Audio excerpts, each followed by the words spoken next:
I'm dreading this one because I'm going to have to explain to you what a VPN is. Or do you know what a VPN is? It's something to do with some kind of system that you can tell where it's coming from. It's not the worst explanation I've heard. I was expecting worse. Well, I don't know, VPN virtual something.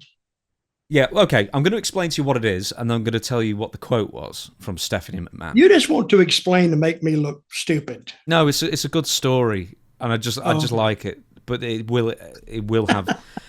Okay, right. So a VPN, it's a virtual private network. It can do different things, but basically it hides your IP and it hides where your location is that you're logging into, right? Mm-hmm. So Mm-hmm. you can make your computer, if you're based in the US, which you are, you can make the internet or whatever website. You can basically hide your location, so you can appear like you're coming from Australia or the UK or Eritrea or Mm-hmm. wherever it might be.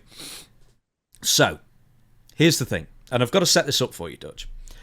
I worked out that legally in the United States today, with the ESPN deal with WWE, to watch all WWE programming, you need to spend a minimum of about $89 a month for all the different subscriptions, right?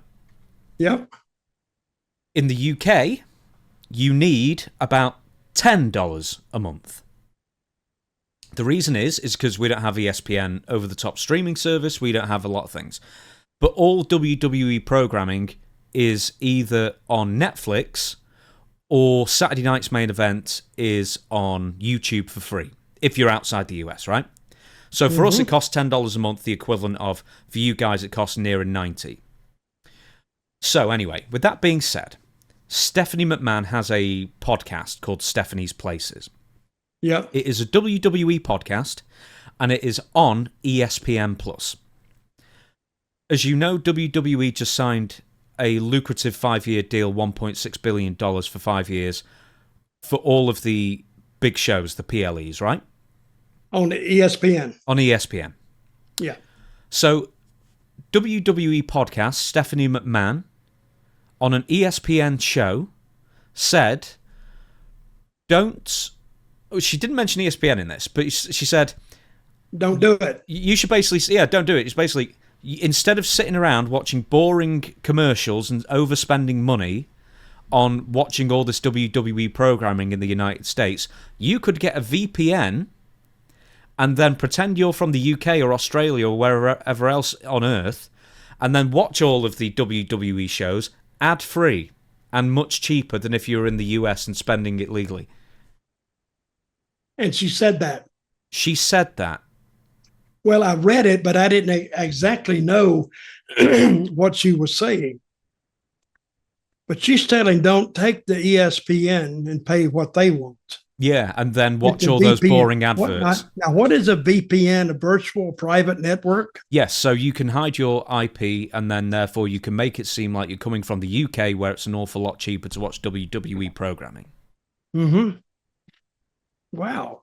Think they'll say anything about that? Well, supposedly there was a Fightful Select report, supposedly with a source from ESPN, claiming that ESPN wasn't thrilled about the VPN advertisement and ad read from Stephanie McMahon's podcast, but they initially thought that it wouldn't be that major of an issue. But can you believe that somebody associated with WWE and ESPN was telling people to not get ESPN to watch WWE programming when you can so easily and so much more cheaply watch WWE programming ad-free with just a VPN for $2 a month?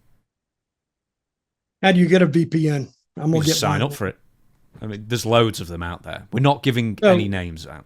so that if okay, say I get a VPN, Yep. I got anything special on my computer or my TV? Yeah, basically, yeah, you can attach it to your browser, you can attach it to your internet hub, and then operate it from, I guess, your phone or your computer. So if you go on your TV and then activate it, you can say you're from India, and therefore you can get Netflix for like £3 a month or $3 or $5 a month. So what are the ramifications of her saying this? Well, none apparently. It's Will, just a will they, stupid thing to say, just to upset both of your, broadcast partner and the company who is paying you. mm-hmm. Hmm. I'm speechless. I don't know what to say. Well, should we move on? But did you hear about the VPNs from her? No, VPNs have been a thing for a very long time. They sponsor a lot of podcasts. I've done VPN ad reads before. Have you? Yes, not on this show, but elsewhere I have, yeah. And so, other than the lower costs, what's the positive of doing a VPN?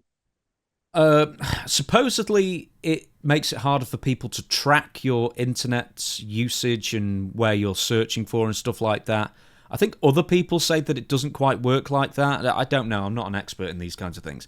One thing that VPNs are good for is that you can access websites that you otherwise couldn't because they're geo-blocked. And also, you can pretend you're from another country, and certain websites will adjust their prices accordingly. So if you say you're from a poorer country, then a website will offer you maybe a cheaper price for the same product. Hmm. Interesting. Yes.